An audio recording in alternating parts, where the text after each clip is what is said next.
Portanto, se alguém está em Cristo, é nova criação. As coisas antigas já passaram, eis que surgiram coisas novas. 2 Coríntios 5,17. A história que eu começo com vocês hoje é de uma mulher de pouco mais de 20 anos de idade, que trabalhava num escritório. Proveniente de uma família de classe alta, era educada, calma, boa, e como se isso não bastasse, sua aparência era bastante atraente. Mas a partir de certo momento em sua vida, por motivo que ninguém imaginava, seu semblante mudou. Passou a falar menos, não se encontrava mais com os amigos e permanecia trancada em casa, mostrando-se sempre preocupada. Diante da mudança tão súbita, seus colegas começaram a ficar apreensivos.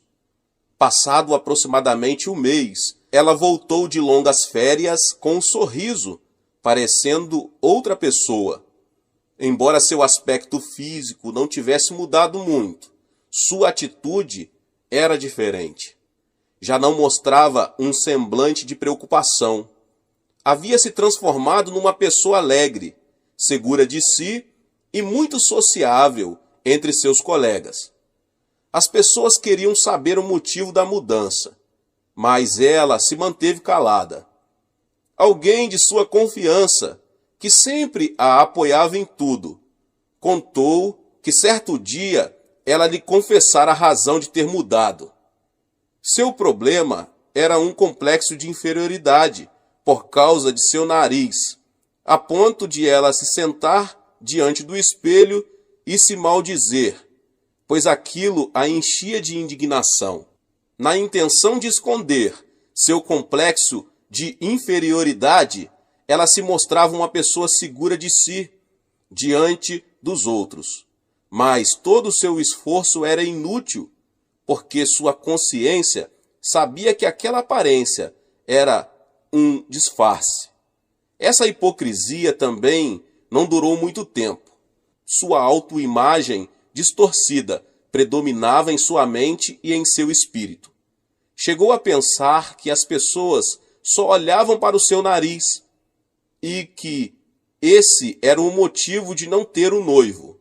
Enfim, isso provocou a falta de alegria em seu rosto e a falta de autoconfiança fez que ela se isolasse das pessoas. Até o dia em que ela decidiu tirar umas longas férias com o objetivo de resolver o problema. O recurso para curar a enfermidade de seu coração consistia em uma cirurgia estética. Foi a um hospital e submeteu-se a uma cirurgia no nariz. Finalmente, conseguiu seu objetivo. Pensando que seu nariz havia ficado bonito, sua autoimagem deu uma volta de 180 graus. A partir daí, começou a acreditar que conseguira a aparência física sonhada. A ironia, porém, é que a pessoa a quem contara seu segredo não percebeu que ela fizera cirurgia no nariz. A autoimagem daquela mulher podia fazê-la rir ou chorar. Tal como a protagonista dessa história, todos são influenciados em seu modo de pensar e agir pela autoimagem que trazem no coração. A certa altura da história humana, algumas pessoas pretendem compreender a existência do homem, excluindo dessa compreensão o conceito de Deus. Refiro-me aos filósofos existencialistas. A compreensão que tinham do homem era de um ser que não podia sair do abismo da culpa, da condenação e do desespero.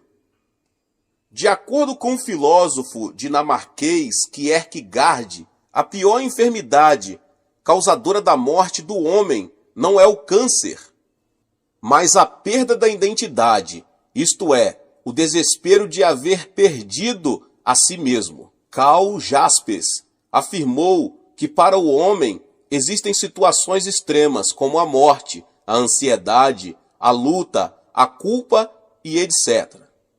E sua existência consiste em admitir a frustração de tais situações externas. Albert Camus, autor do livro O Estrangeiro, afirmou: para poder viver uma vida absurda, é preciso conhecer a falta de sentido dela. Enfim, o tipo de homem descoberto pelos filósofos existencialistas é um ser que precisa de esperança e vive sem nenhum sentido.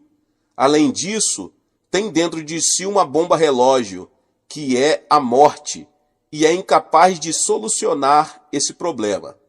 Definitivamente, o homem sem Deus é um homem sem nenhuma esperança. Como o homem é um ser sem esperança, deve haver alguém que venha resgatá-lo. Caso contrário, não existe saída. Em Gênesis 3, 17 ao 19, escreve nitidamente como foi a vida de Adão quando este perdeu a esperança. E ao homem declarou: visto que você deu ouvido à sua mulher e comeu do fruto da árvore, da qual eu lhe ordenara que não comesse, maldita é a terra por sua causa. Com sofrimento você se alimentará dela todos os dias de sua vida. Ela lhe dará espinhos e ervas daninhas, e você terá de alimentar-se das plantas do campo. Com o suor do seu rosto você comerá o seu pão, até que volte à terra, visto que dela foi tirado, porque você é pó, e ao pó voltará. Até aqui, o conceito do homem é semelhante ao dos existencialistas. Adão teve de defrontar-se com a realidade da nudez e da rejeição como consequência do pecado. O que descobriu de si mesmo foi que estava separado da glória de Deus e sentiu-se vergonha por sua nudez, motivo pelo qual escondeu atrás de uma árvore. Além disso, viu-se como a maldição dos espinhos e ervas daninhas, pelo que com suor viu-se obrigado a sobreviver em circunstâncias totalmente desanimadoras. Por último, Adão descobriu que estava destinado à enfermidade e à morte, e que voltaria a ser pó. Como observamos na história de Adão, a Bíblia admite que o homem é um ser sem esperança. A manifestação do pecado fala de um homem que vive no abismo da desesperança. A partir da queda de Adão, o homem foi contagiado pelo vírus do pecado, exposto ao qual o DNA do homem começou a se contaminar. Como consequência disso, ainda hoje pensamos: sou pecador, não me posso livrar do pecado, e minha identidade espiritual é ser escravo do pecado. Isto é, temos uma autoimagem incorreta. Qualquer um que tenha uma autoimagem correta nunca poderá ser livre do pecado. A pior enfermidade mortal que pode ser concebida pelo homem contaminado pelo pecado é a distorção da autoimagem. Essa enfermidade pode ser observada em 4 casos.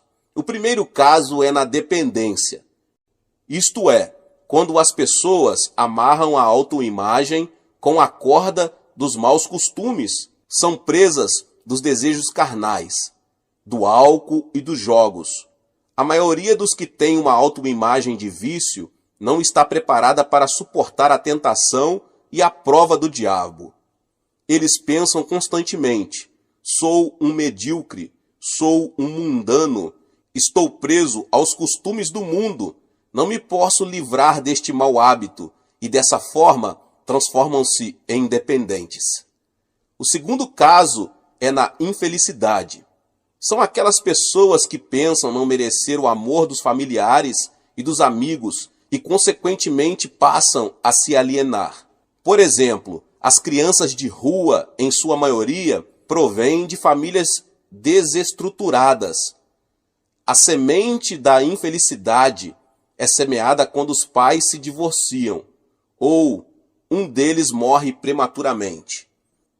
Elas não conseguem se libertar da autoimagem que diz: você não merece ser amado, você é inútil.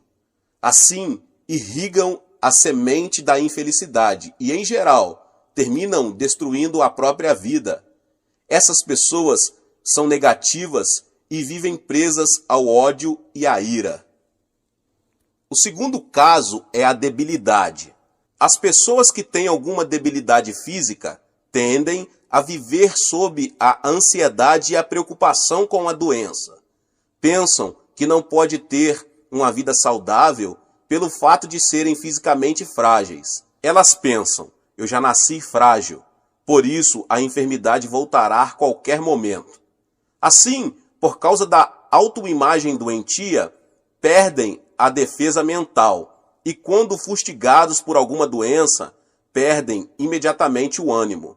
Essa categoria de pessoas nunca poderá ficar livre da enfermidade. O quarto caso é no fracasso. Em relação aos outros tipos de autoimagem, talvez seja esse o mais destrutivo. Ao ver sua falta de capacidade, de recursos, de apoio dos outros, a pessoa termina pensando: sou desprezado, estou inserido na classe baixa, sou um lixo. Haja o que houver, vou acabar em fracasso. Sou pobre. Pessoalmente, em visitas ao exterior, pude ver quanto essa categoria de autoimagem é destrutiva. Um denominador comum que descobri nos países subdesenvolvidos foi a mentalidade pobre. As pessoas pensam, somos pobres há várias gerações. Jamais poderemos livrar-nos da pobreza. Lamentavelmente, não pude encontrar nelas esperança nenhuma. Essa realidade torna-se mais visível em países do sudoeste asiático, na África e na América do Sul. O surpreendente é que muitos desses países estão repletos de recursos naturais e, apesar das riquezas e da ilimitada possibilidade de progresso, continuam sendo países pobres. O motivo é a mentalidade de fracasso. Os habitantes estão determinando o futuro de sua nação por meio da mentalidade da pobreza e do fracasso. A mentalidade dos israelitas que haviam chegado a Cádiz Barneia era semelhante a essa. Eles não puderam pisar na terra prometida, a terra dos sonhos, a terra de onde fluía leite e mel, apesar de tê-la exatamente à sua frente. Mas por quê? Você pode perguntar. Porque, embora tivessem tido a experiência da salvação de Deus e da disciplina durante 40 anos no deserto, não puderam se desfazer da mentalidade de servidão que tinham no Egito, a fim de pensar como filhos de Deus. Essa mentalidade pobre torna-se visível nos relatos dos 12 espias. A Bíblia esclarece que, após haver observado a terra durante 40 dias, o relato por eles apresentado foi negativo. E espalharam entre eles os israelitas um relatório negativo acerca da terra. Disseram: a terra para a qual fomos em missão de reconhecimento devora os que nela vivem. Todos os que vimos são de grande estatura. Vimos também os gigantes, os descendentes de Enaque, diante de quem parecíamos garfanhotos, a nós e a eles. Números 13, 32 e 33. A mentalidade de servidão os fez considerar-se pequenos e insignificantes, e não permitiu que vissem a vontade e o plano de Deus. Foi por isso que não vacilaram em afirmar: diante deles parecíamos gafanhotos. O importante é que a terra de Canaã é um território onde se pode entrar com complexo de gafanhoto, ou seja, aquele que não tem a capacidade de pensar como filho de Deus, muito menos lhe será outorgada nenhuma oportunidade. A única forma de mudar a autoimagem é voltar-se para Jesus Cristo. Em 2 Coríntios, o texto que li no início, Paulo, ele adverte: portanto, se alguém está em Cristo, é nova criação. As coisas antigas já passaram, eis que surgiram coisas novas. É em Jesus Cristo que se pode encontrar uma nova autoimagem que consiste em crer, apesar de ser pecador e por sua injustiça merecer a rejeição. Seus pecados foram perdoados pelo sangue de Jesus. E agora esse homem é uma pessoa justa porque recebeu o perdão de seus pecados. Há alguns anos foram a leilão em Nova York os pertences de Jacqueline Onassis, esposa do ex-presidente Kennedy. Na oportunidade, o anel de noivado, avaliado em $500 mil, foi vendido por $2.590.000. Os textos do discurso de posse do ex-presidente também foram vendidos por $134 mil. Faz pouco tempo, vendeu-se um desenho a qual Picasso havia dedicado apenas 5 minutos, pelo valor de uma casa. Longfellow, famoso poeta americano, escreveu uma poesia em uma folha de papel de má qualidade, mas que foi vendida por $6 mil, ainda quando o artista era vivo. Como vimos, meus irmãos e irmãs, as coisas comuns tornam-se extraordinárias quando estão ligadas a alguém importante. O mesmo acontece em nossas vidas, glória a Deus. Podemos pensar que somos menosprezados e rejeitados no mundo, mas temos de olhar para nós pela perspectiva daquele que transformou a nossa vida. Kim Dae-do foi um coreano que assassinou 16 pessoas. Ele pensava que ninguém o amava e que a sociedade o rejeitava. Contudo, aceitou Jesus na cadeia e começou a clamar ao Senhor todas as madrugadas. Assim, foi transformado totalmente diante da cruz de Cristo. Sua autoimagem foi mudada. De assassino, transformou-se num filho de Deus, revestido de justiça e sua glória. Deu-se conta de onde vinha, por que vivia e para onde se dirigia.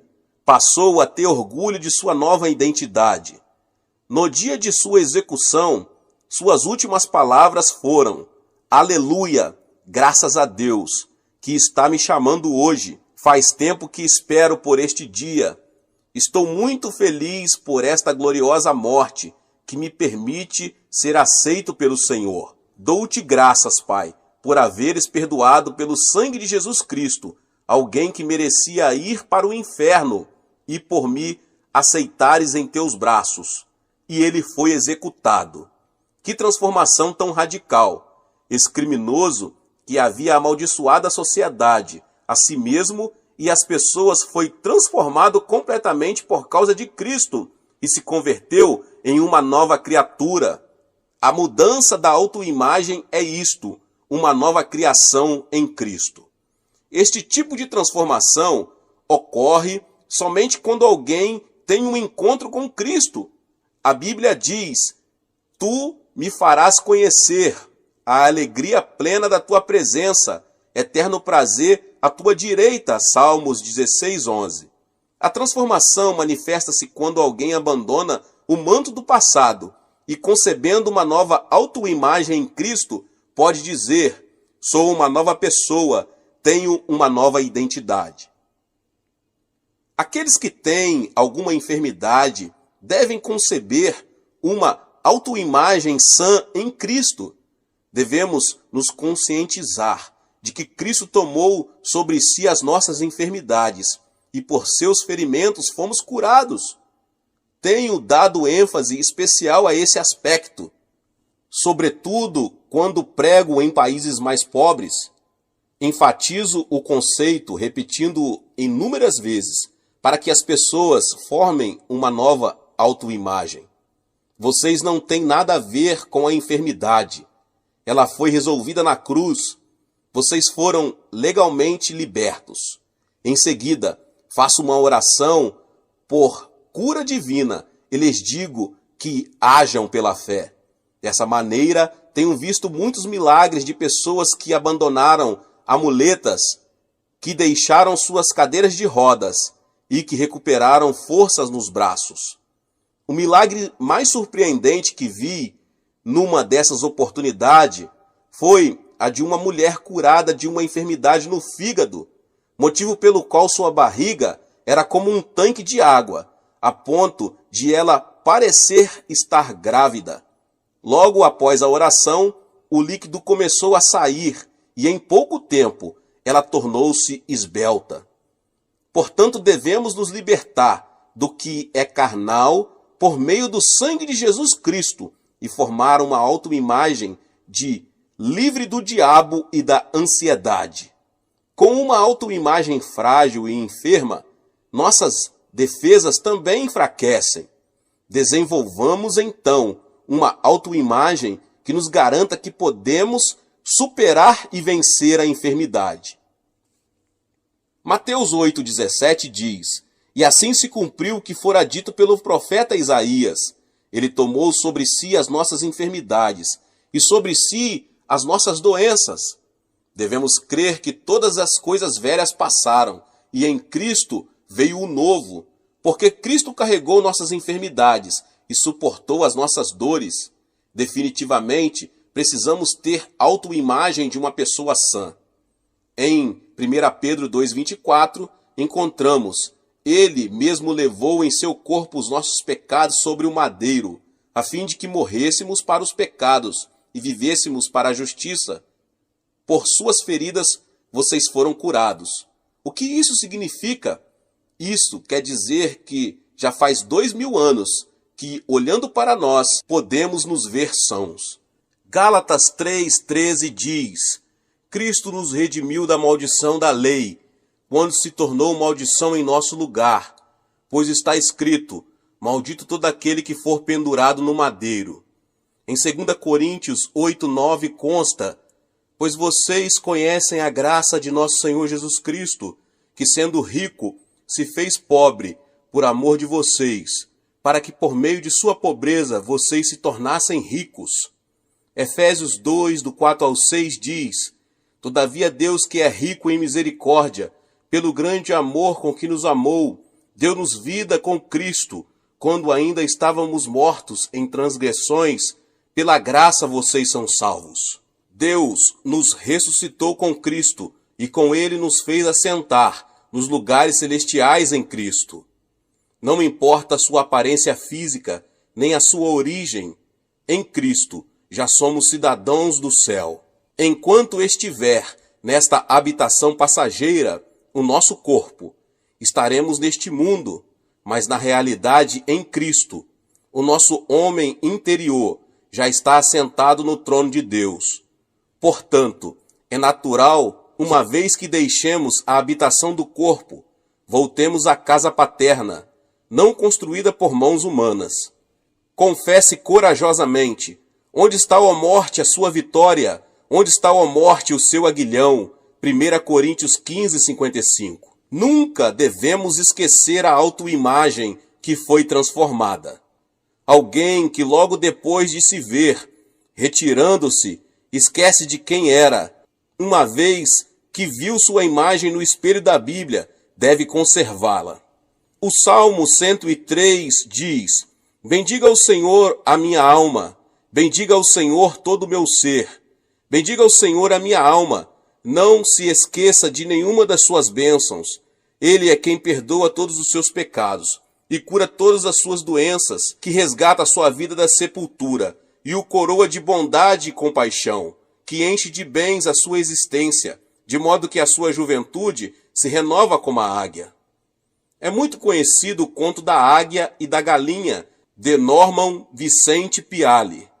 Certo dia, um menino aventureiro descobriu o ovo de uma águia numa montanha, levou-o e colocou junto com os ovos de uma galinha.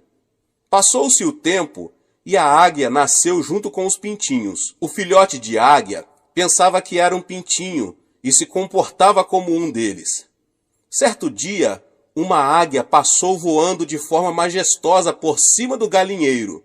Ao observá-la, o filhote de águia notou que sua aparência era muito similar à daquela ave e pensou: essa águia se parece muito comigo. Eu venho observando porque minha aparência é diferente das galinhas, e veja essa águia. ela se parece comigo. E descobriu uma nova autoimagem, saiu do galinheiro e começou a voar livremente. Nós não somos o que éramos. Não devemos viver como vivíamos antes. Devemos nos ver na cruz e descobrir a nova imagem que Deus concebeu em Cristo. Uma tremenda transformação acontecerá em nossa vida se apenas adquirirmos uma nova autoimagem por meio da cruz de Cristo. Para ter uma nova autoimagem, devemos nos ver com os olhos de Deus. Devemos nos aceitar e nos amar como somos. Quem não se aceita e não se ama, jamais poderá conceber o pensamento de Deus. Portanto, primeiro você deve se apegar à sua nova identidade. Robert Schuller disse: muitos se castigam. E ele explicou que devemos nos amar, porque fomos salvos pelo sangue de Jesus. É disso que trata a autoimagem. Ou seja, primeiro é necessário que a pessoa se ame, para depois poder amar os outros. Neste mundo, vivem muitíssimas pessoas, mas não há ninguém que tenha as impressões digitais iguais às suas. Não acontece nem mesmo com os gêmeos. Ou seja, você é uma pessoa única no mundo e, portanto, vale muito. Vemos ao nosso redor pessoas se desqualificando. Elas dizem: porque não tenho esta aparência física? Porque nasci mulher? Porque nasci numa família pobre? Porque não cursei uma faculdade? Ou seja, elas rejeitam a si mesmas e vivem uma vida toda querendo ser outra pessoa. Todos nós temos uma missão. A razão pela qual nascemos é Deus ter algo para fazer por meio de nossa vida. Nem todas as flores são rosas. As magnólias também são flores. Isso significa que não são apenas as rosas que têm uma função. As magnólias também têm uma missão a cumprir. Portanto, devemos saber que a missão e o privilégio que Deus nos deu é viver felizes diante do Senhor. Devemos amar a nós mesmos. Cada pessoa tem uma autoimagem impressa em seu coração e pensa, sente, fala e age de acordo com essa autoimagem. Se esta é negativa, complexa e fracassada, sua vida também se desenvolverá dessa forma. Ao contrário, se ela a tem positiva e promissora, assim também será a sua vida. É preciso saber que o êxito e o fracasso estão na autoimagem interior, não na aparência exterior. Portanto, devemos nos aproximar da cruz de Cristo para conseguir essa autoimagem que foi comprada e desenhada com sangue. Temos de ver a cruz, abraçar a cruz e aceitar a nova imagem que Deus nos dá. Quando a nossa maneira de ver a nós mesmos se alinhar com a perspectiva de Deus, podemos nos ver com o amor de Deus. Podemos descobrir a felicidade que tanto desejamos se apenas tomarmos para nós a perspectiva de Deus, que nos vê e nos aceita como somos. Deus abençoe a cada um que ouviu essa palavra. Se você ainda não é inscrito aqui no canal, se inscreva no canal e ative o sininho das notificações para você não perder todos os vídeos que são postados aqui todos os dias. Deixe também o seu like e não se esqueça de compartilhar essa palavra com as pessoas que você mais ama. Deus te abençoe e nos vemos nos próximos vídeos. Amém. Olá, meus irmãos e irmãs. Sejam bem-vindos ao canal Vinícius Siqueira. E se você ainda não é inscrito aqui no canal, se inscreva aqui no canal e não esqueça de ativar o sininho das notificações. Todos os dias são postados vídeos abençoados aqui no canal, para te abençoar. Vamos a mais uma palavra do Senhor. Que o ímpio abandone o seu caminho e o homem mau os seus pensamentos. Volte-se ele para o Senhor, que terá misericórdia dele. Volte-se para o nosso Deus, pois ele dá de bom grado o seu perdão. Isaías 55:7. Quando uma pessoa sofre um dano cerebral, parte de seu cérebro, ou a totalidade dele, passa a ficar paralisada, incapacitada. A medicina tem feito avanços enormes, chegando a remover nódulos no cérebro e preservando não somente a vida, como também impedindo a paralisia parcial ou total. Não é minha intenção falar sobre a paralisia provocada pelas enfermidades cerebrais. Desejo referir-me às enfermidades mentais invisíveis aos olhos, como os maus pensamentos e a filosofia de vida negativa, que nos tornam incapacitados pelo fracasso e pela frustração, que nos impedem de desfrutar a vida feliz que Deus nos oferece. Quando os discípulos de Jesus subiram ao templo às 3 horas da tarde, a hora da oração, encontraram ali um aleijado de nascença. Pedro, olhando-o nos olhos, disse: "Não tenho prata nem ouro, mas o que tenho, isso lhe dou. Em nome de Jesus Cristo, o Nazareno, ande." Atos 3:6. Imediatamente, quando Pedro o segurou pela mão e o levantou, e os pés e os tornozelos do homem ficaram firmes, ele deu um salto, pôs-se em pé e começou a andar. Depois entrou com eles no pátio do templo, saltando e louvando a Deus. Pode-se dizer que o coração é que determina o destino do homem. Por essa razão, o sábio diz em Provérbios 4:23, "Acima de tudo, guarde o seu coração, pois dele depende toda a sua vida."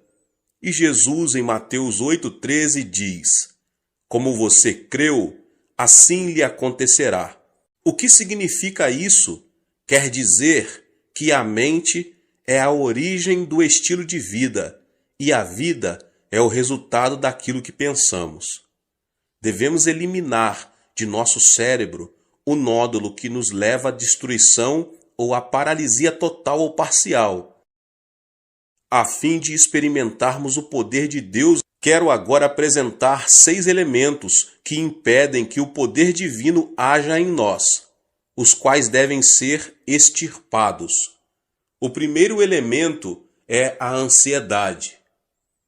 Pode-se dizer que alguém que vive ansioso perde a felicidade na vida. Quando uma pessoa ansiosa chega a casa, os integrantes da família tornam-se intranquilos por causa de suas queixas e murmurações. Assim também, a pessoa ansiosa é incapaz de difundir paz na sociedade. Esse tipo de gente provoca reação de agitação em cadeia. Segundo estudo do médico Dr. Walter Clemente Albertis, especialista em gastroenterite do reconhecido Hospital Mayo, a causa de todo tipo de doença é a ansiedade. Isso significa que a ansiedade destrói a saúde física, além de destruir a felicidade do coração. Qual é a causa da ansiedade? Apresento aqui 2 de suas origens. A primeira origem da ansiedade, as circunstâncias produzem ansiedade. Quando uma pessoa sente-se incapaz de enfrentar uma situação, torna-se ansiosa. Por exemplo, quando não consegue solucionar um problema financeiro ou quando vive uma situação que parece estar além de qualquer esforço humano. Certo dia, Jesus entrou num barco e disse a seus discípulos que passassem para o outro lado. No começo, o lago estava tão calmo que o barco deslizava como um patim sobre rodas. Ao chegarem à metade do lago, porém uma forte tempestade, vinda do Monte Hebron, começou a açoitá-los. A embarcação estava prestes a ser inundada, de modo que, Em vão os discípulos tentavam tirar a água de dentro dela. O naufrágio se daria em questão de tempo. Foi então que os discípulos se lembraram de Jesus e clamaram: Mestre, não te importas que nos afoguemos? Jesus levantou-se, repreendeu o mar e imediatamente o vento se acalmou e tudo ficou tranquilo. Olhando os discípulos nos olhos, ele disse: Por que vocês têm tanto medo? Ainda não têm fé? Observe que Jesus não disse: Vocês não têm fé. Isso se deve ao fato de que toda pessoa tem fé, de acordo com a medida que Deus lhe deu. O fundamento da fé dos discípulos, entretanto, eram as circunstâncias, os sentimentos e a emoção. Eles tinham fé somente quando tudo estava calmo. Ao terem a vida ameaçada por uma tempestade, sua fé transformou-se em dúvida, criando uma nuvem de ansiedade no coração. Portanto, devemos repelir os pensamentos oriundos das circunstâncias e as emoções da terceira dimensão, a fim de aceitar os pensamentos de Deus, os da quarta dimensão. Quando viram a tempestade e as ondas, os discípulos fracassaram em aceitar o pensamento de Deus, apesar de terem ouvido o Senhor dizer que queria passar para o outro lado do lago. Seus fundamentos de fé não eram a palavra de Deus da quarta dimensão, e sim as circunstâncias e as emoções da terceira dimensão. Foi por isso que o Senhor lhes perguntou: Onde está a sua fé? A palavra de Deus permanece para sempre e jamais muda. Apegar-se firmemente à palavra de Deus não é outra coisa senão aceitar o pensamento de Deus.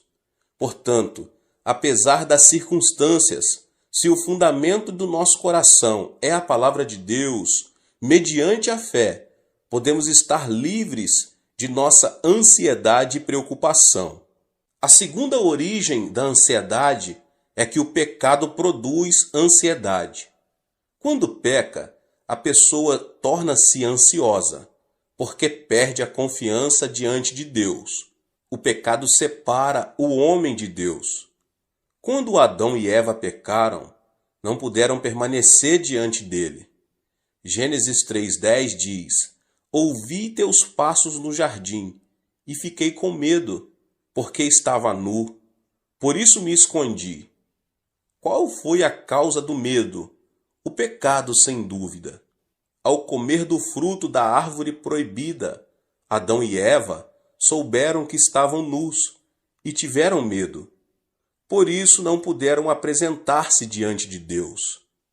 Da mesma forma, o homem que comete pecado não tem paz.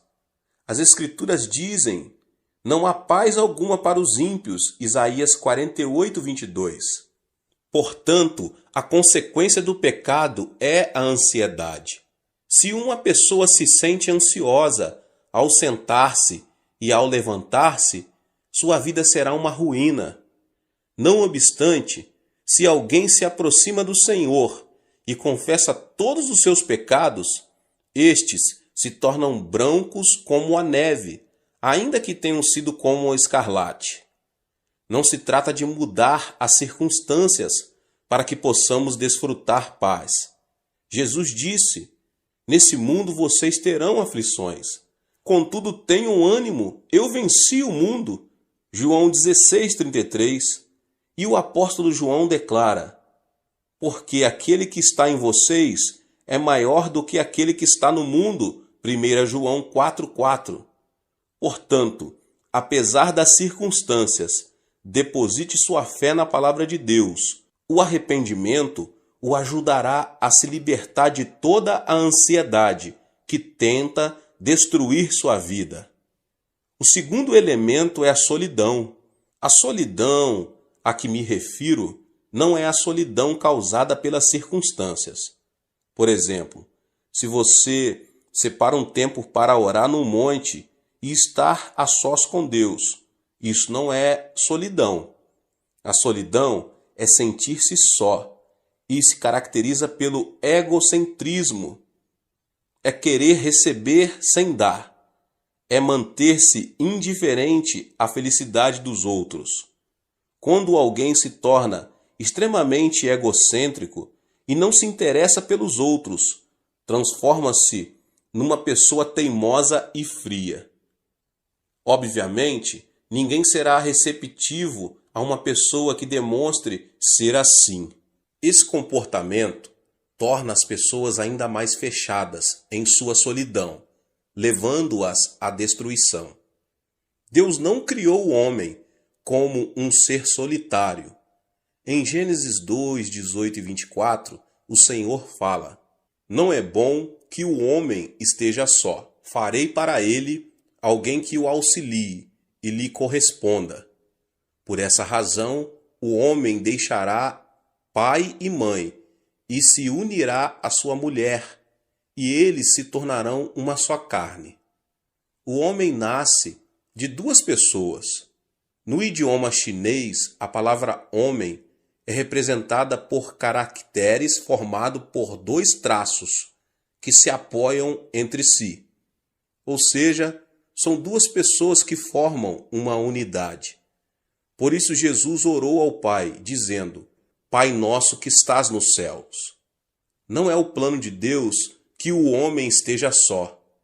Até mesmo na natureza de pregar o Evangelho, Jesus enviou os seus discípulos em duplas. O apóstolo Paulo sempre esteve acompanhado de Barnabé. Depois de uma discussão entre eles, Paulo juntou-se a Silas e Barnabé a João Marcos. Portanto, quem se considera santo e justo e gosta de estar sozinho não é um santo verdadeiro. Nada mais é do que um egoísta. Temos de desfazer a solidão do nosso coração, que nada mais faz senão destruir a nossa vida. Agora, o terceiro elemento é a indecisão. A fé sem obras é morta. Quando alguém duvida e vacila entre uma e outra coisa, denota ser uma pessoa indecisa. E uma pessoa indecisa caracteriza-se pela falta de responsabilidade e receio, o fracasso e o erro. Muitas vezes, no dia a dia, o pastor precisa trabalhar como um agente imobiliário. Acontece que as pessoas se aproximam e pedem: "Pastor, o senhor poderia me apresentar a fulano?" Ou então: "Quero que o senhor me apresente a Beltrano."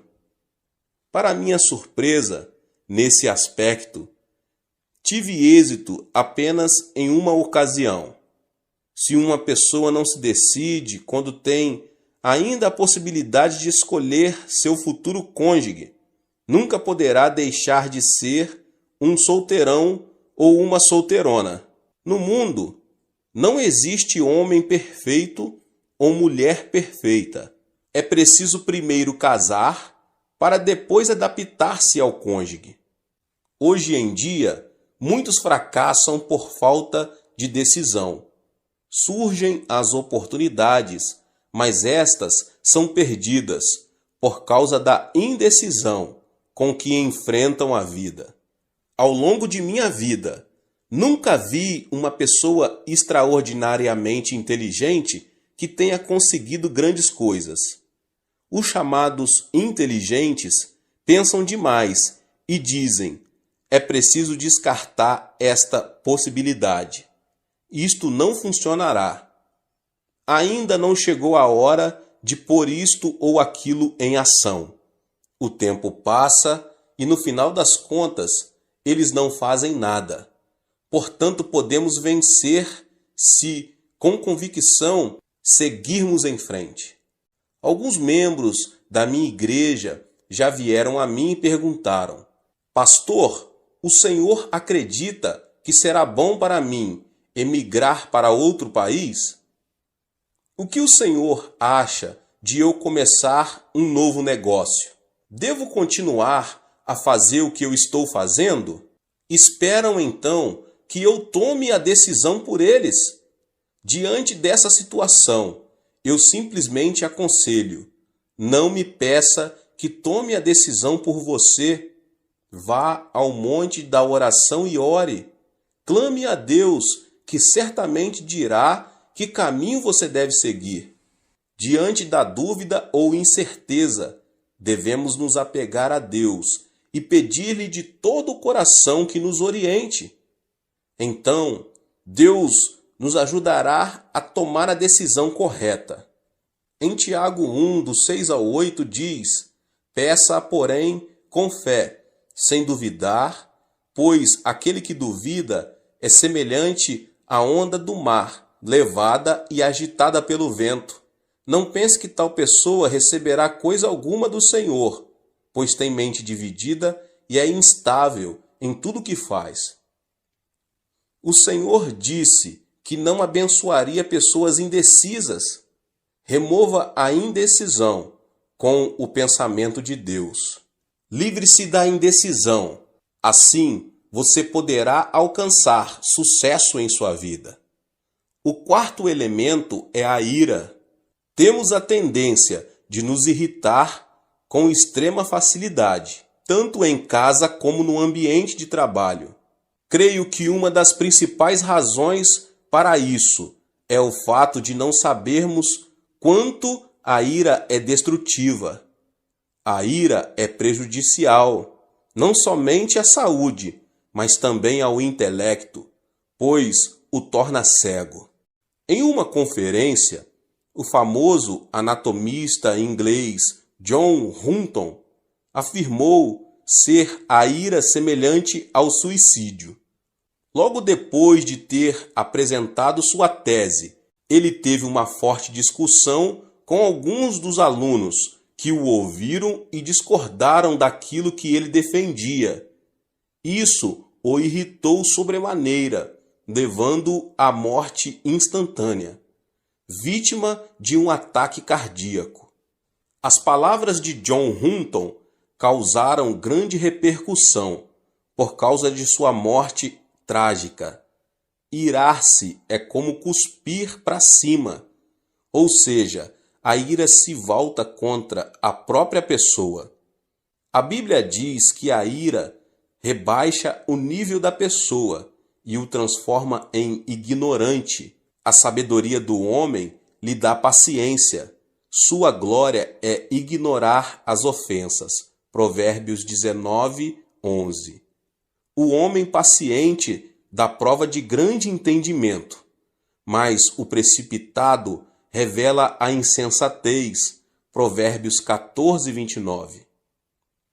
Além disso, a ira nos separa da alegria de Deus, porque irritar-se é cometer o mal na presença divina.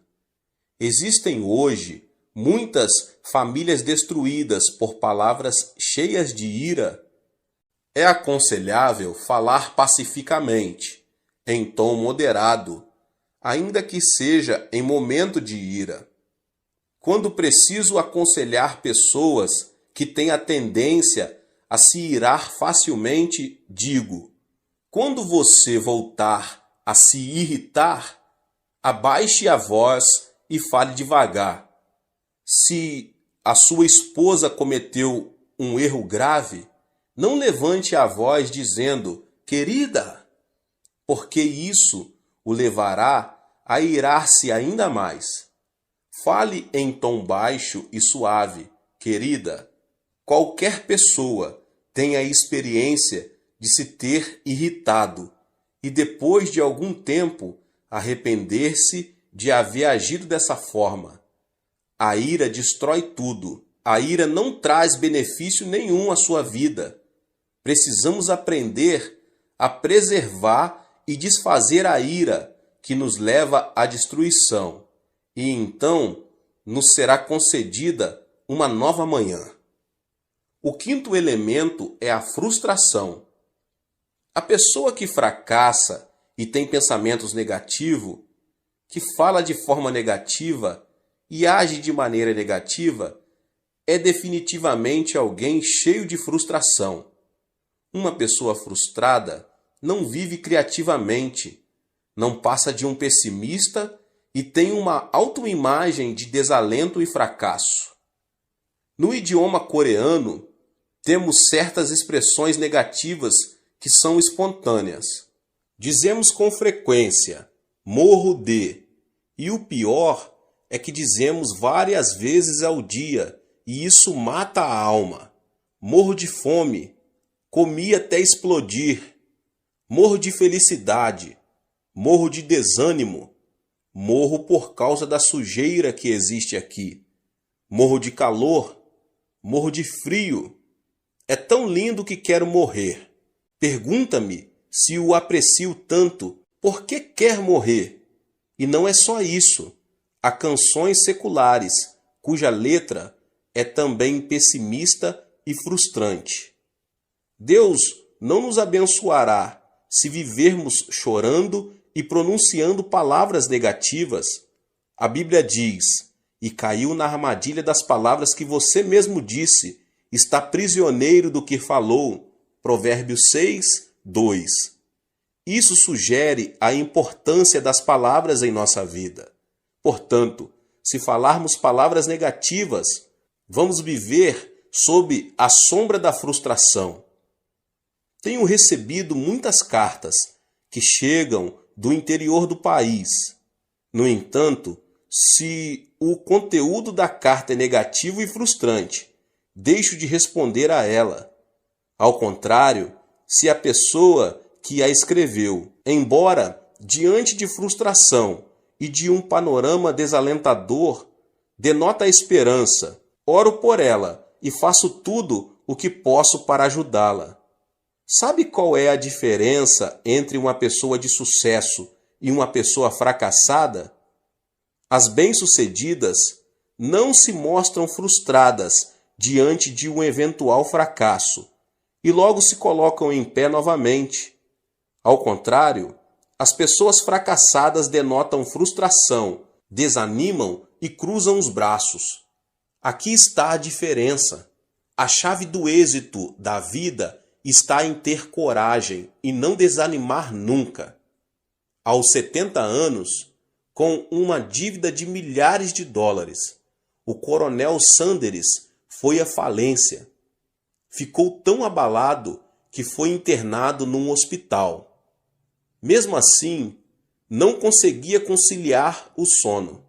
Certo dia, bem de madrugada, ouviu um hino que dizia: "Não esmoreças, Deus te protege. Descansa sob suas asas, Deus te protege." Como um sonâmbulo, dirigiu-se ao lugar de onde vinha o cântico. O hino vinha de uma pequena igreja. Ao entrar, encontrou uma senhora idosa que cantava o hino, curvada diante do altar.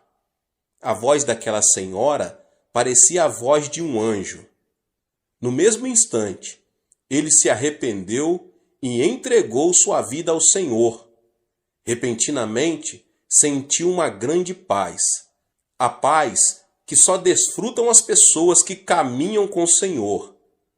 Antes de entrar em falência, Sanders era o dono de uma empresa. Decidiu esquecer seu passado e começar tudo de novo como cartonador.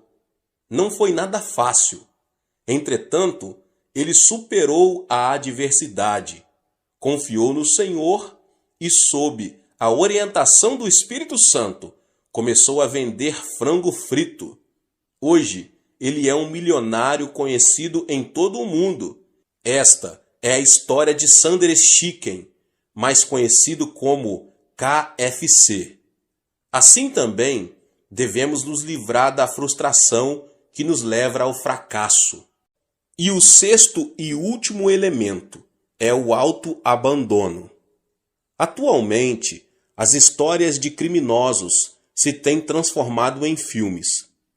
A história de Shi Kang-hun, que conseguiu fugir da cadeia com um grupo de colegas, está numa tela gigante, sob o título Holiday. Esse tipo de material cinematográfico tem o mérito de nos ajudar a ver a sociedade de outro ponto de vista. Mas a filosofia de vida o que tiver de ser, será. Dos protagonistas não é nada edificante. Faz alguns anos que Yu Yong assassinou 26 pessoas no espaço de 10 meses, o que causou um grande horror à sociedade coreana. Ele perdeu o pai num acidente de trânsito, quando ainda era menino, e a pobreza fez que esse homem visse a vida de forma tenebrosa. Depois de várias prisões, e quando sua esposa não suportou mais a situação e decidiu divorciar-se, ele abandonou tudo e transformou-se num assassino. Essa é uma história trágica da consciência do autoabandono.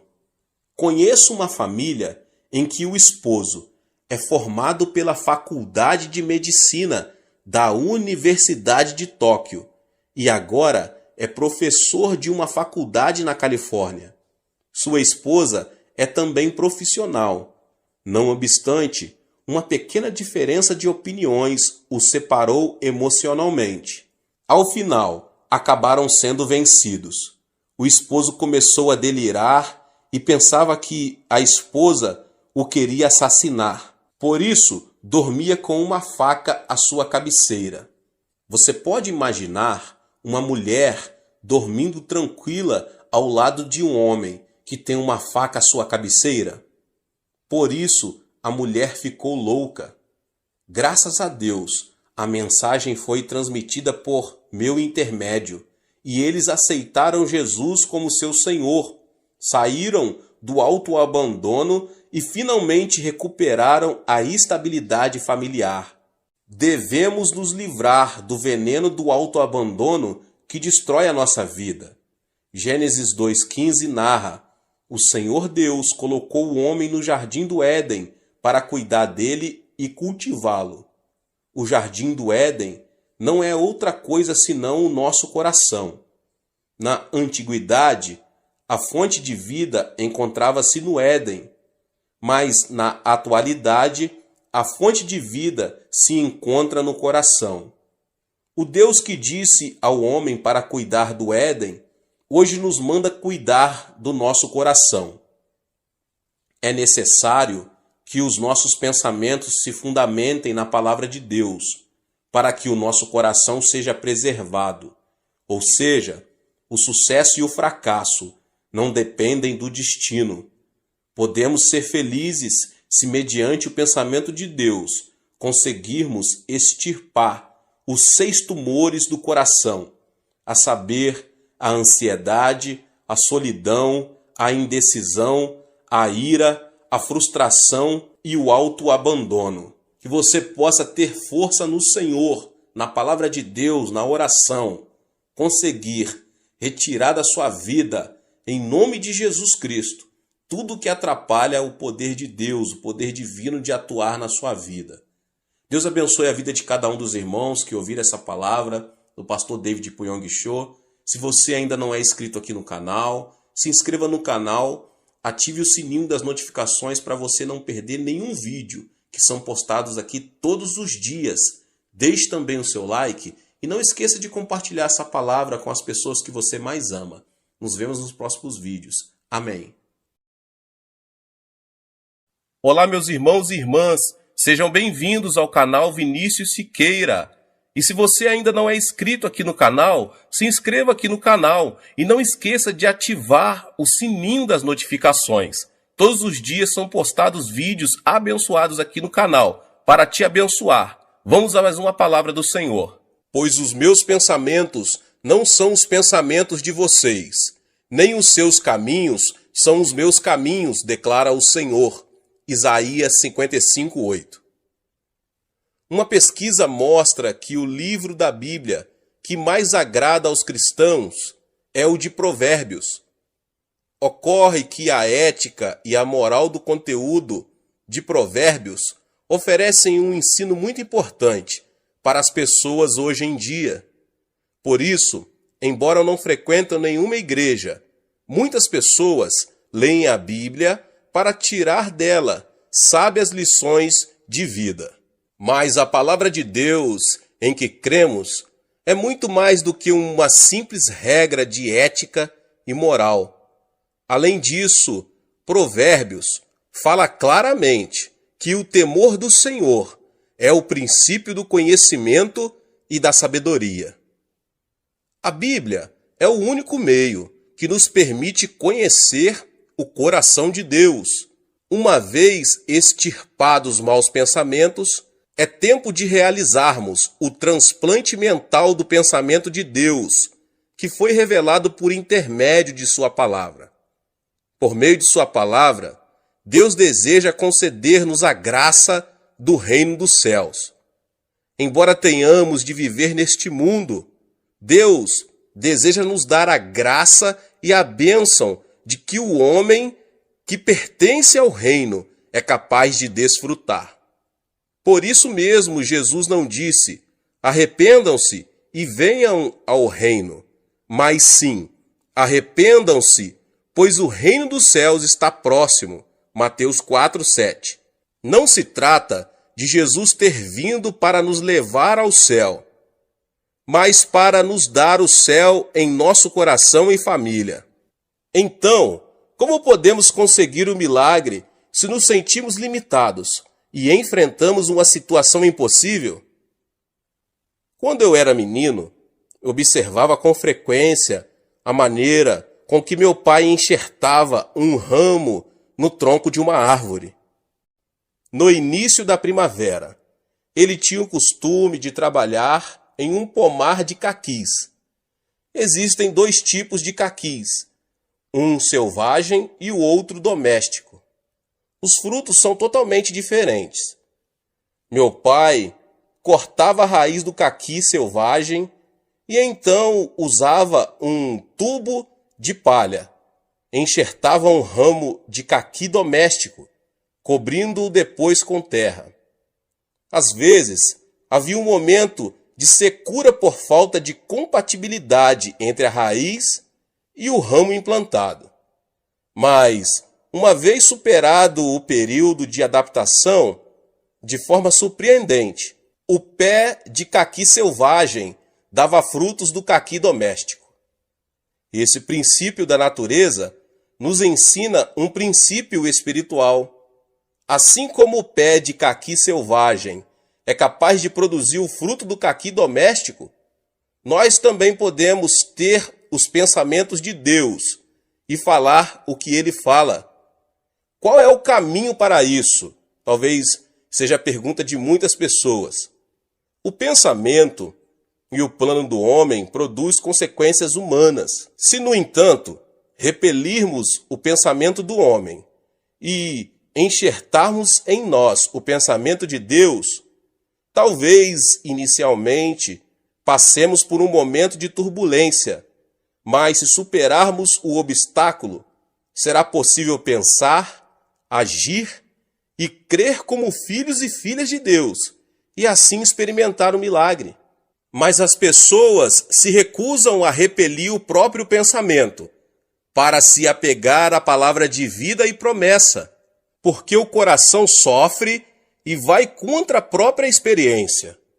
Contudo, se abrirmos nosso coração para que a palavra de Deus brote em nós, tanto os planos como os pensamentos humanos se desfarão e seremos transformados pela palavra de Deus.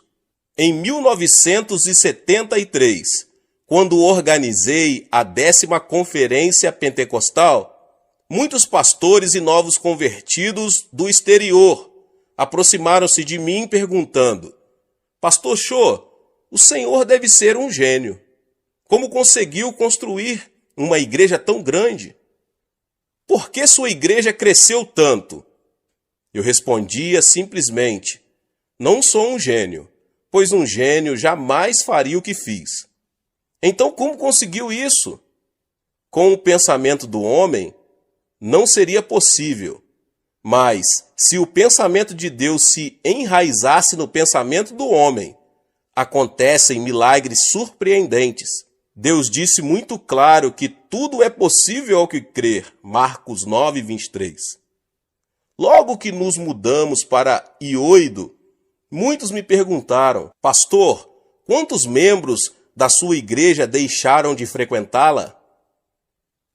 Mas, como eu tinha certeza de ter obedecido a Deus, respondia: as pessoas estão se aproximando, minha igreja está crescendo. E assim as coisas aconteceram. De acordo com Hall, o número de membros aumentou cada vez mais. De acordo com o pensamento do homem, as circunstâncias diziam que o número deveria ter diminuído. Mas a igreja cresceu porque eu havia repelido o pensamento humano e enxertado em mim o pensamento divino. Deus disse claramente: abra sua boca e eu o alimentarei. Salmos 81:10. Além dessa promessa, a Bíblia contém 32.500 promessas divinas. De Gênesis a Apocalipse, a Bíblia é o pensamento e a palavra de Deus.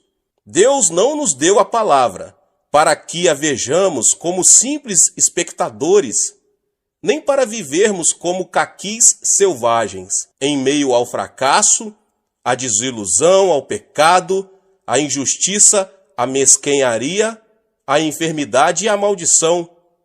Ele nos deu sua palavra para que possamos dar bons frutos em vida, mediante a bênção ilimitada, a glória e a vitória divinas. Portanto, é fundamental que você transplante o pensamento de Deus em sua maneira de pensar. O enxerto não implica mudança da essência da árvore.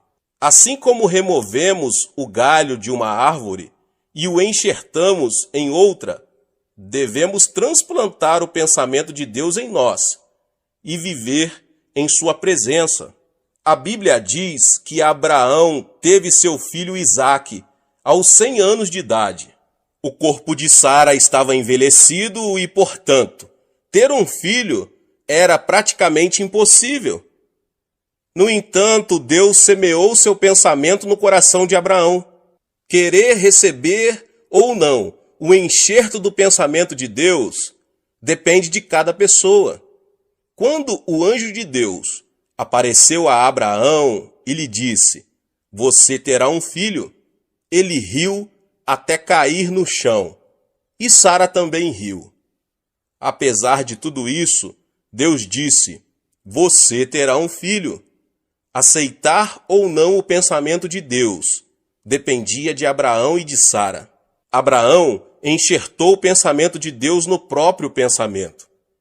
Então seus nomes foram trocados. Abrão converteu-se em Abraão, pai de muitos filhos. E Sarai passou a chamar-se Sara, princesa.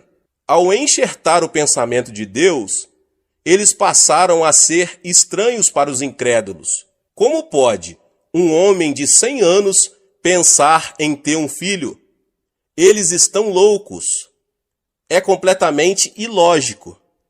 No entanto, é assim que isso funciona. Está certo que, de acordo com o pensamento do homem, existem limitações. Mas quando a pessoa tem o pensamento de Deus enxertado em seu pensamento, ela pode agir, falar e pensar como Deus. Deus deu um filho a Sara aos 90 anos de idade. Esse é Isaque, que é considerado o pai de Israel.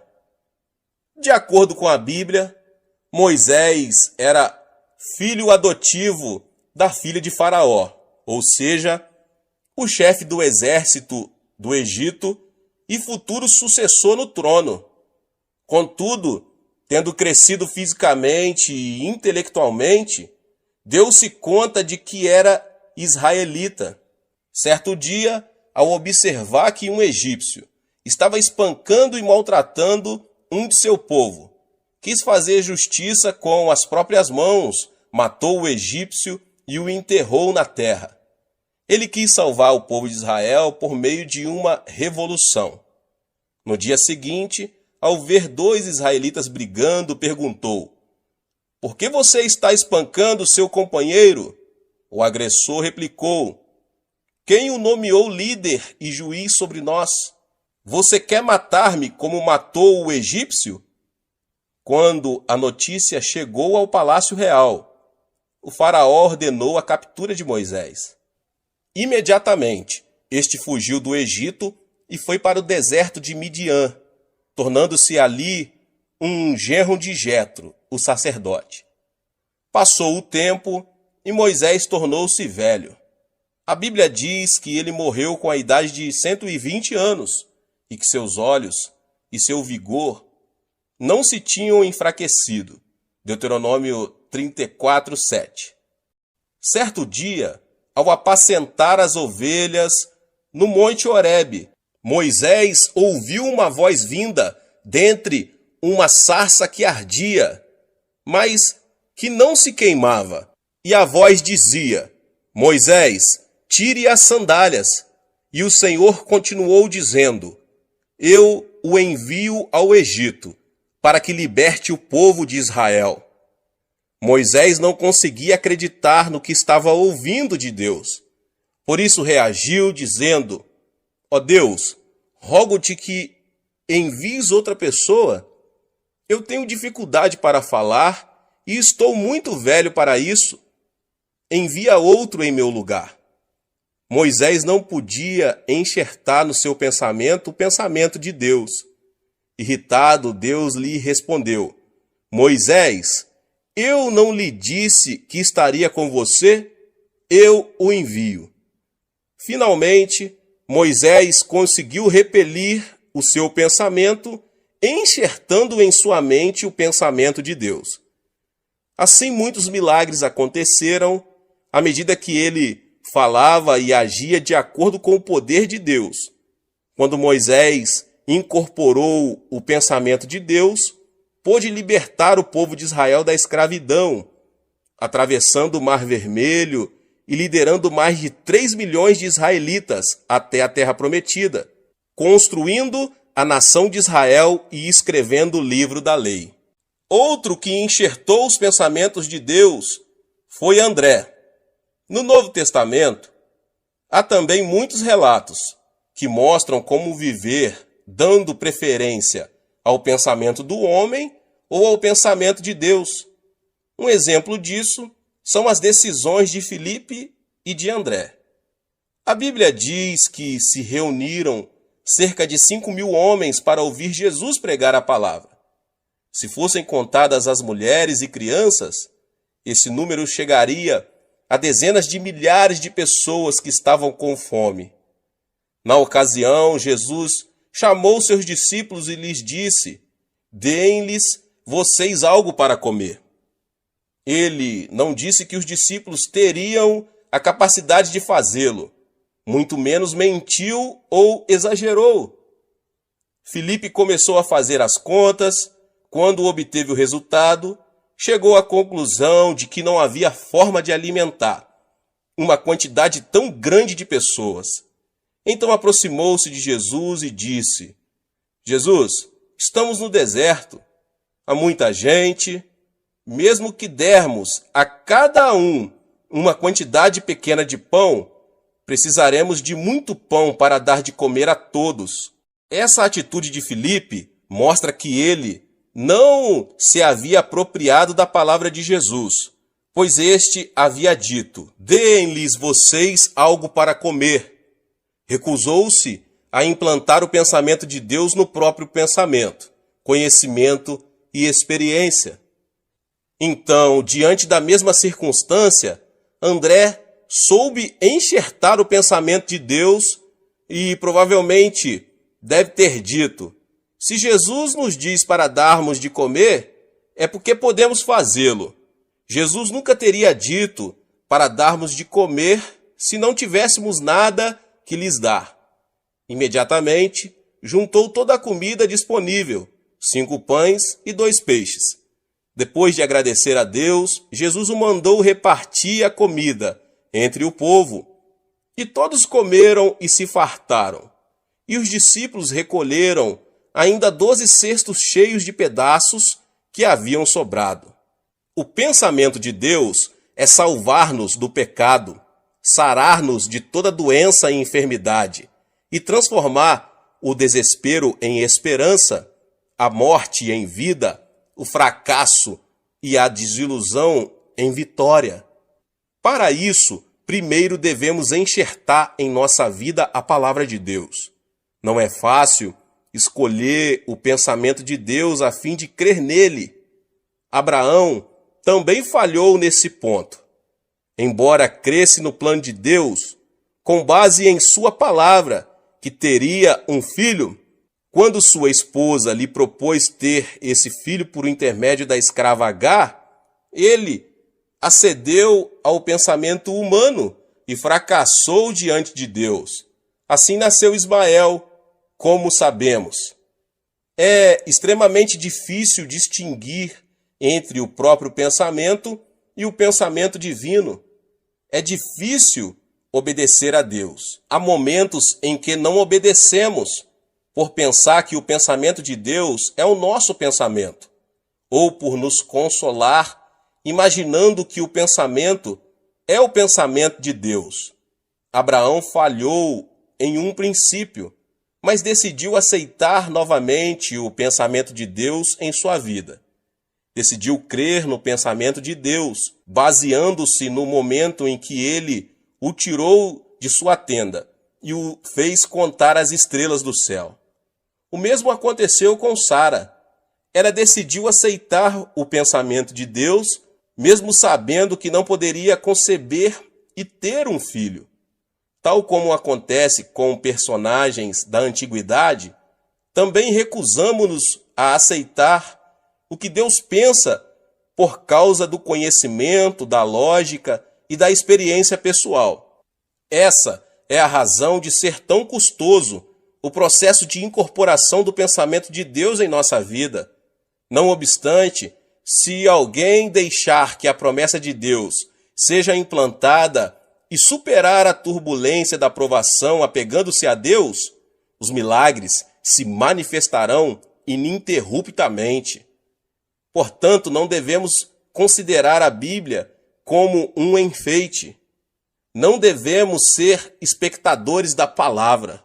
Deixemos que ela seja enxertada em nossa vida. Então, experimentaremos o milagre de viver como Deus. Agora, o que fazer para desfrutar o céu em meu coração? Talvez seja a pergunta de muitos. O termo grego metanoia, que em português é traduzido por arrepender-se, significa mudar totalmente o pensamento do coração e a emoção. Ou seja, podemos deixar que o céu reine em nossa vida e família, se apenas mudarmos o rumo do nosso coração e a nossa maneira de pensar. Portanto, arrependa-se dos pensamentos negativos e cheios de frustração, pensamentos que o fazem retroceder, que dizem que tudo está acabado. Mude o rumo da emoção e da mente. Deixe que a palavra do Senhor cresça em você, e então o céu estará ao seu alcance. Jesus disse: cuidado que ninguém os engane. Marcos 13:5. O reino de Deus não vem de modo visível, nem se dirá: aqui está ele, ou lá está, porque o reino de Deus está entre ou dentro de vocês. Lucas 17:20 e 22. Portanto, o reino de Deus está em nós. Opera nas circunstâncias que nos rodeiam e as transformam no reino dos céus. Certo homem estava caminhando e, de repente, viu alguns meninos que tiravam água suja para ser purificada. Ao levantar os olhos, viu que mais acima, naquele rio, havia um porco tomando banho. Obviamente, os meninos não sabiam que isso estava acontecendo. Então o homem lhes disse: meninos, se vocês querem limpar a água, devem primeiro livrar-se do porco que está se banhando lá em cima no rio. Devemos agir da mesma forma nas circunstâncias que estivermos vivendo. No casamento, o amor se desvanece, aparecem os conflitos familiares, os filhos seguem caminhos equivocados, as coisas não saem bem. O sofrimento e a enfermidade fazem que a nossa vida se encha de água suja. Tratamos de retirá-la de um poço, mas quando o fazemos, vemos que o outro poço se encheu de água suja e acabamos caindo na desilusão. Como podemos solucionar esse problema? A Bíblia diz, Provérbios 4:23, acima de tudo, guarde o seu coração, pois dele depende toda a sua vida. Devemos nos arrepender e mudar o rumo de nossa maneira de pensar negativa e destrutiva e incorporar o pensamento de Deus e a palavra de Deus em nosso coração, para que o pensamento divino reine em nossa vida e transborde, transformando todo o ambiente no reino dos céus. Podemos experimentar o milagre se tão somente implantarmos a palavra de Deus em nosso coração. Toda palavra que sai da boca de Deus não volta vazia, mas cumpre o propósito com que foi enviada. Isaías 55 diz isso. Portanto, leia e estude a Bíblia, por mais que o seu intelecto duvide dessa verdade. Apegue-se à palavra de Deus que diz: tudo é possível ao que crer. Marcos 9:23. Se você precisa de cura divina, confesse. Pelas suas feridas fomos curados. Isaías 53:5. E desfrute de saúde física. Se você precisa que Deus o faça prosperar, deixe que seja enxertada em seu coração a palavra que diz: tragam o dízimo todo e vejam se não vou abrir as comportas dos céus e derramar sobre vocês tantas bênçãos que nem terão onde guardá-las. Malaquias 3:10. Acrescente o pensamento de Deus mediante a palavra dele, que permitirá que em sua vida sejam produzidos muitos frutos de felicidade em nome de Jesus. Deus abençoe a vida de cada um que ouviu essa palavra. Talvez você chegou aqui pela primeira vez e ainda não é inscrito no canal. Se inscreva aqui no canal, ative o sininho das notificações e todos os dias são postados vídeos abençoados aqui no canal para te abençoar. Não esqueça de deixar o seu like e de compartilhar este vídeo, esta palavra, com os seus contatos, com as pessoas que você mais ama. Nos vemos nos próximos vídeos. Deus abençoe. Amém. Olá, meus irmãos e irmãs. Sejam bem-vindos ao canal Vinícius Siqueira. E se você ainda não é inscrito aqui no canal, se inscreva aqui no canal e não esqueça de ativar o sininho das notificações. Todos os dias são postados vídeos abençoados aqui no canal para te abençoar. Vamos a mais uma palavra do Senhor. Cada pessoa tem a própria perspectiva. Esta é única e distinta de todas as outras. A perspectiva dos pais não é a mesma perspectiva dos filhos. A maneira com que a geração adulta vê uma situação não é a mesma com que os jovens a veem. O ponto de vista do chefe não é o ponto de vista do empregado. Os políticos da oposição não veem as coisas como as veem os políticos que apoiam o governo. É imprescindível que haja contínua busca de entendimento entre ambas as partes. Mas existe uma diferença maior de perspectivas. Trata-se do ponto de vista do homem e do ponto de vista de Deus. A Bíblia explica isso da seguinte forma. Isaías 55, 8, 9 diz: pois os meus pensamentos não são os pensamentos de vocês, nem os seus caminhos são os meus caminhos, declara o Senhor. Assim como os céus são mais altos do que a terra, também os meus caminhos são mais altos do que os seus caminhos, e os meus pensamentos são mais altos que os seus pensamentos. É praticamente inevitável o conflito entre o ponto de vista de Deus e o ponto de vista do homem. Apesar disso, se como homens que somos, repelirmos o nosso pensamento e escolhermos o pensamento de Deus, poderemos alcançar vitória genuína na vida cristã. O pensamento de Deus é um caminho de verdade e vida, o qual devemos seguir. Ele se torna um mapa capaz de indicar onde se encontra a felicidade e de mostrar o leme que nos guia até onde temos de chegar. Um bom exemplo disso é a vida de Abraão. Se você tem o pensamento de Deus, pode começar a sonhar. A vida de Abraão passou por uma drástica mudança de rumo, quando ele tinha 75 anos de idade. Essa é uma idade quando a pessoa precisa fazer uma avaliação da sua vida, refletindo sobre a maneira em que viveu, e deve pensar a respeito da morte. Em outras palavras, é a idade menos indicada para um novo começo. Mas Deus chamou Abraão e ordenou-lhe que começasse tudo de novo. A Bíblia esclarece isso da seguinte forma em Gênesis 12, 1 e 2 e 3. Então o Senhor disse a Abraão: saia da sua terra, do meio de seus parentes e da casa de seu pai, e vá para a terra que eu lhe mostrarei. Farei de você um grande povo e o abençoarei. Tornarei famoso o seu nome e você será uma bênção. Abençoarei os que o abençoarem e amaldiçoarei os que o amaldiçoarem. E por meio de você, todos os povos da terra serão abençoados. Depois de receber essa palavra de Deus, Abraão passou a ver a vida por outra perspectiva. O Senhor lhe havia mostrado não ser aquele o momento de abandonar o sonho, mas de concebê-lo, o tempo de começar uma nova vida. Ele prometeu a Abraão que as obras da fé o acompanhariam. Assim como uma flor desabrocha quando recupera a vitalidade, Abraão recuperou vida aos 75 anos de idade. Contudo, ele não pôde evitar um conflito interior. Certamente pensou: será que tudo isso está certo?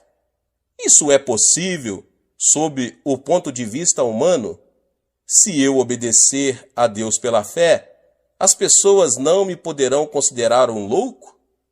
Abraão se viu diante de um conflito: ver as coisas como Deus as vê e começar uma nova aventura, ou ver o mundo como o homem vê e permanecer no mesmo lugar.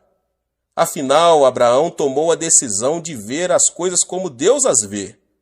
Embora seus olhos não vissem coisa nenhuma, seus ouvidos não percebessem nada e suas mãos não tocassem em nenhum objeto, Abraão decidiu ver seu destino e as circunstâncias como Deus as via. Assim começou sua vida de fé. E o que é fé? Fé é abandonar o ponto de vista do homem e dar preferência ao ponto de vista de Deus. Portanto, podemos desenvolver nossa fé quando decidimos ver com a perspectiva de Deus e começar uma vida nova. Abraão mudou o rumo de sua vida mediante a fé. É preciso ter sabedoria para fazer distinção entre o ponto de vista do homem e o ponto de vista de Deus. Se virmos como o homem vê, viveremos como homens. Se, no entanto, virmos como Deus vê e agirmos pela fé, viveremos pelo poder de Deus. Certo dia em que havia densa neblina, um navio estava detido, impossibilitado de partir. O comandante esperava ansiosamente que a neblina se dissipasse. Um senhor aproximou-se dele e disse: "Eu sou da Inglaterra e preciso ir a Quebec, no Canadá, ainda hoje, porque no sábado tenho de pregar num culto evangelístico. Vamos já, comandante." O comandante, surpreso com estas palavras, pensou: pela aparência, esse homem seria uma pessoa normal, mas pela maneira de falar deve ser um louco, e disse: "Ouça, por acaso o senhor não vê a neblina?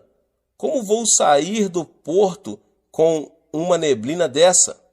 O homem respondeu: "Certamente que eu vejo a neblina, mas vejo também a mão de Deus retirando a neblina. Por acaso o senhor não vê a mão de Deus?"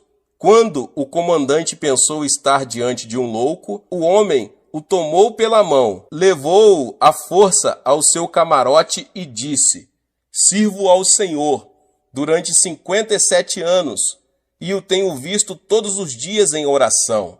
Deus nunca falhou. Vou orar e o Senhor verá a neblina se desvanecer.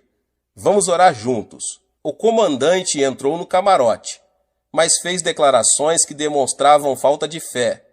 Não diga tolices. Por acaso não vê a neblina? Onde está Deus? As palavras do comandante vinham do senso comum. De repente, George Miller dobrou os joelhos e orou. Deus, Criador dos céus e da terra, eu vim da Inglaterra e preciso ir a Quebec para pregar a tua palavra. Portanto, faze que o navio parta agora mesmo. Assim que terminou a oração, disse ao comandante: ligue o motor do navio. O senhor acredita que a oração fará melhorar as condições do tempo? Não diga tolices. George Miller respondeu: abra a janela. E o milagre aconteceu. Naquele curto espaço de tempo, a neblina havia desaparecido e o sol estava brilhando. O comandante não conseguia acreditar. Ele havia visto a neblina, mas George Miller havia visto Deus. Se você tem o pensamento de Deus, pode obedecer sem reservas. Assim que ouviram a palavra de Deus, Abraão e sua esposa partiram em direção a Canaã com tudo o que tinham, junto com seu sobrinho Ló e seus servos. Tratava-se de uma migração com toda a família. Ao chegar a Canaã, tiveram de enfrentar uma situação difícil. A terra estava passando por um período de estiagem e não havia água nem comida. A família clamava por comida e seus animais desfaleciam por falta de alimentação apropriada. Diante das circunstâncias adversas, Abraão decidiu ver as coisas pela perspectiva humana. Buscando a sobrevivência, foi para o Egito, a terra do pecado, junto com seu sobrinho Ló. Ali, com o propósito de preservar sua vida, fez que a esposa dissesse que era sua irmã. Não é assim que o homem vê as coisas?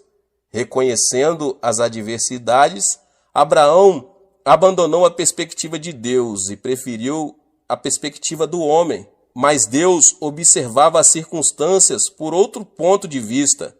Ele viu que Abraão, embora tivesse decidido ter fé, ainda estava preso a coisas humanas.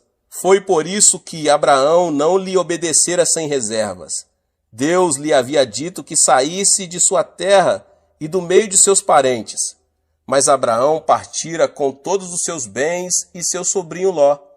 Esse foi o motivo pelo qual Deus permitiu a estiagem. Do ponto de vista de Deus, Abraão não desenvolvera uma fé completa. Ele havia deixado a terra, mas somente no aspecto físico. Em outras palavras, ele não obedecera plenamente a Deus. Por isso, para que se arrependesse, Deus permitiu a estiagem. Ao enfrentar uma aflição, todos são levados a fazer uma análise introspectiva. Se Abraão tivesse se arrependido de seus pecados e buscado a Deus, o Senhor lhe teria aberto um novo caminho. Mas Abraão não observou as circunstâncias sob a perspectiva divina. Por isso dirigiu-se ao Egito. Se alguém escolhe ver as coisas com os olhos humanos, deve se responsabilizar pelas consequências em sua vida. Ao contrário, se alguém decide ver as coisas com os olhos de Deus, é este quem o protege e responde por sua vida. Como consequência, Abraão enfrentou situações muito críticas. O rei do Egito tomou Sara, pensando ser a irmã mais nova do estrangeiro. Abraão preservou sua vida porque entregou sua esposa como mulher a outro homem. Definitivamente, o conflito e a vergonha se apoderaram dele. No entanto, o processo o levou a um genuíno arrependimento. Foi então que Deus lhe deu uma nova oportunidade. Se você tem o pensamento de Deus, você pode confiar na promessa. Depois do quebrantamento, Abraão voltou à terra de Canaã junto com seu sobrinho Ló. Em Canaã, ele teve uma vida próspera porque administrou bem o que ganhou no Egito. Mas os servos de Abraão e Ló discutiam com frequência porque não havia água suficiente para todos. Diante disso, Abraão decidiu separar-se do seu sobrinho. Ao ouvir a confissão de Abraão, percebemos imediatamente quando ele tinha sido quebrantado. Não haja desavença entre mim e você, ou entre os seus pastores e os meus, afinal somos irmãos. Aí está a terra inteira diante de você. Vamos separar-nos. Se você for para a esquerda, irei para a direita.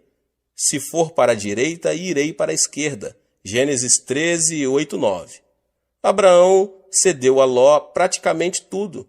Essa declaração manifesta a convicção de Abraão, que decidiu não olhar a circunstância sob o ponto de vista humano, mas apegar-se ao pensamento de Deus.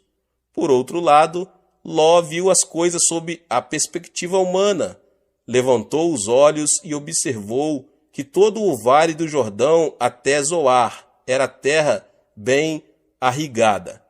Mas, na realidade, Sodoma e Gomorra eram terras onde proliferavam o pecado. Depois de separado de seu sobrinho Ló, Abraão, que tinha o pensamento de Deus e confiava na palavra do Senhor, decidiu ficar em Canaã. Deus o chamou e disse: "De onde você está? Olhe para o norte, para o sul, para o leste e para o oeste. Toda a terra que você está vendo darei a você e a sua descendência para sempre." Gênesis 13, 14 e 15. Falando francamente, a terra de Canaã não se via tão fértil quanto as campinas do Jordão. Mas Deus disse a Abraão que lhe daria e a toda a sua descendência toda a terra que ele estava vendo.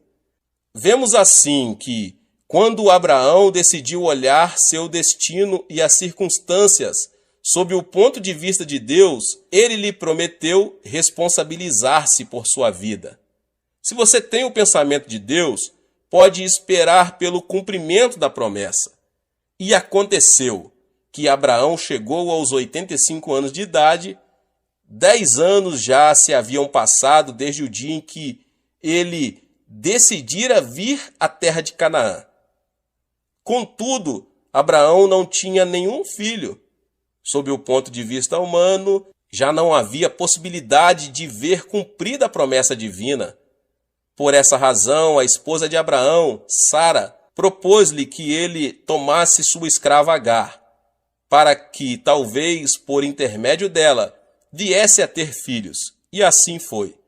Abraão, que até aquele momento estava crendo e esperando na palavra de Deus, começou a olhar com os olhos do homem e, consequentemente, tomou sua escrava como mulher. Pouco tempo antes, porém, Deus lhe havia dito: "Não tenha medo, Abrão, eu sou o seu escudo. Grande será a sua recompensa." Gênesis 15, 5. Mas Abraão enfatizou o fato de não ter um filho, dizendo: "Ó soberano Senhor, que me darás, se continuo sem filhos e o herdeiro do que possuo é Eliezer de Damasco? Tu não me deste filho algum. Um servo de minha casa será o meu herdeiro." Gênesis 15, 2 e 3. Mas esse pensamento era do homem, porque o pensamento de Deus era diferente. Depois de lhe dizer: "Seu herdeiro não será esse. Um filho gerado por você mesmo será o seu herdeiro." O Senhor o levou para fora da tenda e mostrou-lhe as estrelas do céu e disse: "Olhe para o céu e conte as estrelas, se é que pode contá-las." E prosseguiu: "Assim será a sua descendência." Da mesma forma, existe uma grande diferença entre o ponto de vista do homem e o ponto de vista de Deus. O ponto de vista de Deus era que, embora Sara fosse anciã, o milagre ocorreria e Abraão teria tantos filhos como as estrelas do céu. O ponto de vista do homem, porém, era que Sara não podia mais ter filhos. Abraão que uma vez fracassara por ter escolhido olhar as coisas como o homem as vê, voltara a se equivocar, somente pelo fato de não ter algo que pudesse ser visto imediatamente. Foi por isso que Abraão possuiu Agar e com ela teve Ismael. Mas Deus não aceitou Ismael. Se Abraão não tivesse gerado Ismael, o conflito entre judeus e árabes não existiria. De certo modo, ele voltou a fracassar por haver escolhido o ponto de vista do homem.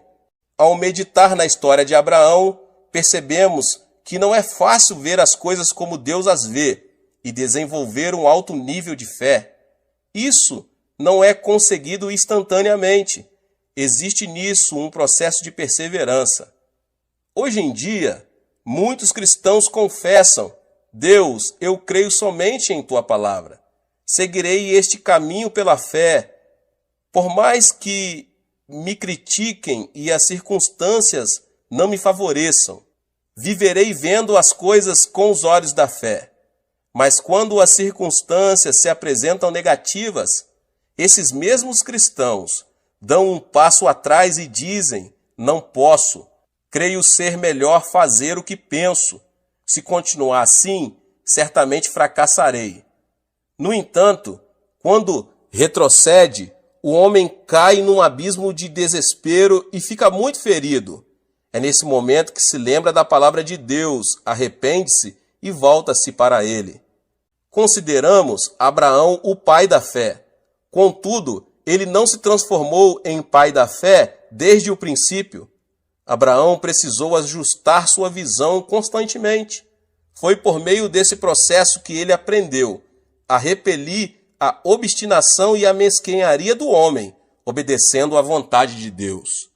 Se você tem o pensamento de Deus, pode crer no sobrenatural. Abraão começou a ver as coisas da perspectiva divina, repelindo a imundície da mesquinharia humana, e se apegou à fé. Como consequência disso, teve Isaque aos 100 anos. Era um triunfo da fé. Considera-se uma coisa incomum a geração de um filho aos 50 anos. Por isso, é motivo de festa. Imagine-se como teria sido grande a emoção de Abraão. Isaque foi uma criatura divina diante de seus olhos. Para Abraão, Isaque era sua vida, seu herdeiro, sua alegria e sua felicidade. Cada vez que olhava para ele, descobria o sentido da vida. Entretanto, Isaque passou a se converter gradualmente em um ídolo para Abraão. Embora este não o visse dessa maneira, Deus via Isaque de uma forma, Abraão o via de outra forma. Ou seja, havia uma grande diferença entre os dois pontos de vista, o ponto de vista de Deus e o ponto de vista de Abraão. Certo dia, Deus ordenou a Abraão: tome seu filho, seu único filho, Isaque, a quem você ama, e vá para a terra de Moriá. Sacrifique-o ali como holocausto num dos montes que lhe indicarei. Abraão ficou perplexo. Pensava que Deus abençoaria Isaque e prolongaria seus dias de vida aqui na terra. Esse não deixava de ser o pensamento do homem. O pensamento de Deus, porém, não aceita o pensamento do homem. Abraão viu-se em meio a forte conflito. Ele sabia que Deus estava falando sério e pensou: se Deus quer, eu tenho de obedecer. Não devia ser fácil oferecer o único filho amado como holocausto, ou seja, queimá-lo no fogo. A luta interior de Abraão continuou. Provavelmente, ele até pensou em desobedecer a Deus e viver feliz com seu filho. Todavia, também não podia desobedecer à ordem divina. Chegou o momento de escolher o pensamento do homem ou o pensamento de Deus. Finalmente, Abraão decidiu-se pelo pensamento de Deus. Lembrou-se da palavra que dizia ser Isaque o herdeiro e creu que Deus tinha preparado um plano. É certo que, para chegar a esse ponto, Abraão passou por uma grande turbulência. No dia seguinte, tomou a direção do Monte Moriá, junto com o filho Isaque e 2 servos. Ao chegar ao lugar indicado por Deus, não hesitou em sacrificar seu filho. Ele o amarrou sobre o altar, amarrou a lenha e pegou o cutelo. Foi nesse instante que o anjo de Deus o deteve. Não toque no rapaz, disse o anjo. Não lhe faça nada. Agora sei que você teme a Deus, porque não me negou seu filho, o seu único filho. Juro por mim mesmo, declara o Senhor, que por ter feito o que fez, não me negando seu filho, o seu único filho, esteja certo de que o abençoarei e farei seus descendentes tão numerosos como as estrelas do céu e como a areia das praias do mar. Sua descendência conquistará a cidade dos que lhe forem inimigos, e por meio dela todos os povos da terra serão abençoados, porque você me obedeceu. Gênesis 22. Abraão escolheu ver como Deus vê e repeliu todo o pensamento humano. A partir desse momento, Deus abençoou Abraão e se responsabilizou por sua vida. Qualquer pessoa que quiser escolher a perspectiva de Deus deve primeiro abandonar a vontade, a obstinação, o desejo, o método e a força do homem. Não podemos confessar que escolhemos a perspectiva de Deus enquanto persistirmos com os desejos, os métodos e a força humana. Todo aquele que escolher a perspectiva de Deus deve se render, dedicar-se e obedecer a Ele. O ato de se render, dedicar-se e obedecer a Deus não significa perder. Muitos pensam que a dedicação a Deus significa perder, mas isso não é certo. Não se trata de perda, mas da chave que leva a uma vida abundante. Deus abençoa as pessoas que se decidem por sua perspectiva e se responsabiliza por elas. Assim funciona a lei do céu. A vida de Abraão é a evidência dessa lei. Eu chego agora ao final e eu quero dizer que a fé consiste em abandonar a perspectiva do homem, escolhendo a perspectiva de Deus. Se optarmos por ver como o homem vê, não poderemos receber o favor e a orientação de Deus. O justo viverá pela fé. O que significa viver pela fé? Significa abandonar a perspectiva do homem e escolher a perspectiva de Deus, vivendo como a Bíblia ordena. Assim, Deus nos abençoa e se responsabiliza por nossa vida. É certo que, ao nos decidir pelo ponto de vista divino, enfrentaremos uma luta interior. Devemos, portanto, superá-la. Você sabe como Deus vê a terra e o homem? Deus vê a história do homem como um assunto de julgamento imitente. A história do homem está chegando ao seu final. A vida do homem é como uma neblina que aparece num momento e logo se desvanece. Ele é como uma erva e sua glória como a flor do campo. Quem vacila com isso é nécio. O nosso interesse deve estar na eternidade. A vida eterna é mais importante que a vida passageira. Essa filosofia de vida permitirá que a pessoa viva a vida transitória de maneira muito mais significativa.